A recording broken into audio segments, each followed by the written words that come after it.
Hello everyone, I'm Alex, and I'll be presenting our collaborative work between myself and Dima Diamond titled The Wisdom of the Crowds, Temporal Progressive Attention for Early Action Prediction. Our work focuses on the task of early action prediction, in which predictions about the action performed during the video at its entirety are inferred from partial observations at the first few frames. Specifically, our approach is based on a progressive sampling strategy from which multiple scales across the partially observed video are defined. Each scale has a progressively increasing duration, starting from small temporal lengths, the full duration of the observed part of the video. For each scale, we employ attention towers that capture discriminative representations and produce predictions about the action performed. Predictions from each of these scales are aggregated adaptively based on both predictor confidences and similarity. Our method is evaluated on UCF 101 and TURGB. In addition, we are the first to extend early action prediction on sampling and applications. In most situations, actions are not observed in full.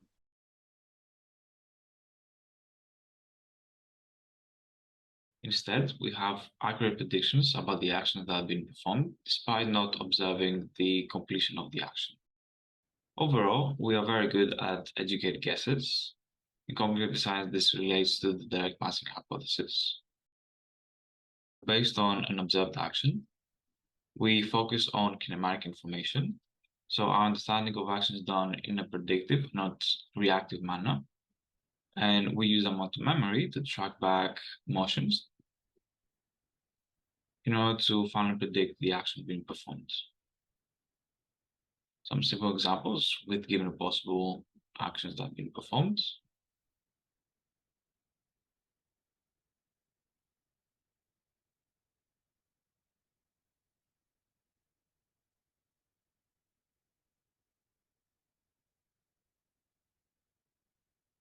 So that's our estimates about the future, rely on contextual information within the scene.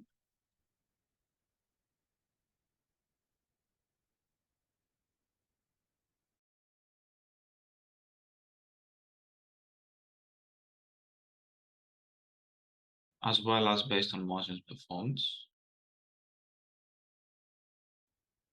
Our goal is to capture the evolution of the actions from predictions made at each stage. So we start from the beginning of the video, based on which we have very small portions of the action being informed. And we progressively increase the durations, which can in turn refine the predictions made.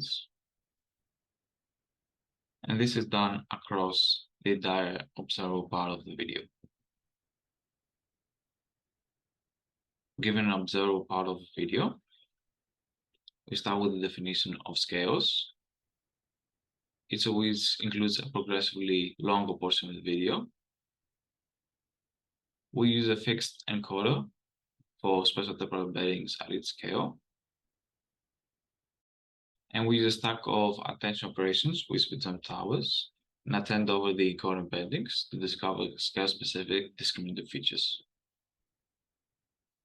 On top of the produced features, we use a classifier for individual predictions across each scale. And we do this over multiple scales. The classifier is set across each of the scales. And the predictions made are then in turn accumulated to individual prediction.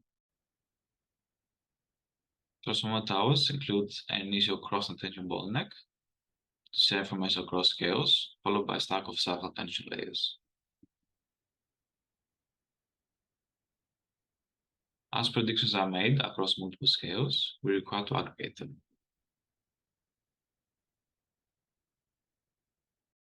We do this in two terms. The first one, we weight predictors based on the individual confidence, with predictors that include high-class probabilities being weighted more than those with uniform distributions. And for the second, we want to weight them based on the agreement of predictors, with predictors that agree over the highest class probabilities also weighted more. The final prediction is a combination of the two terms, with an included beta parameter that is learned during training. We saw performance against multiple backbones. and across multiple observation ratios. We do the same thing for multiple datasets, including NT-USB, something 21, something version 2, and applications.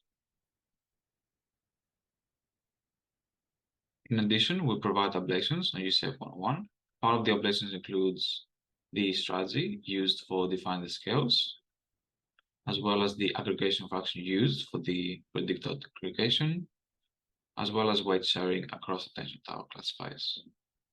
We also showcase the predictor accuracy across individual scales, in addition to the ensemble method use. Also, we evaluate the top performing tower for each class across observation ratios, and we observe that towers of larger scales perform better for classes that include long-term dependencies, for example, poke and stack or something without like collapsing. All towers with small scales are better suited for classes such as picking something up or closing something. In addition, predictions made for classes that are shown to be very similar in the start are refined by the predictors from larger towers. We also provide some qualitative results.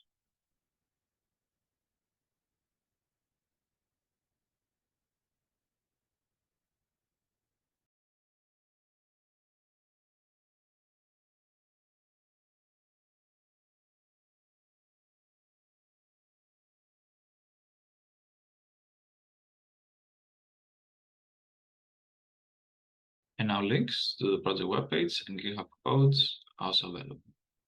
Thank you very much for your attention.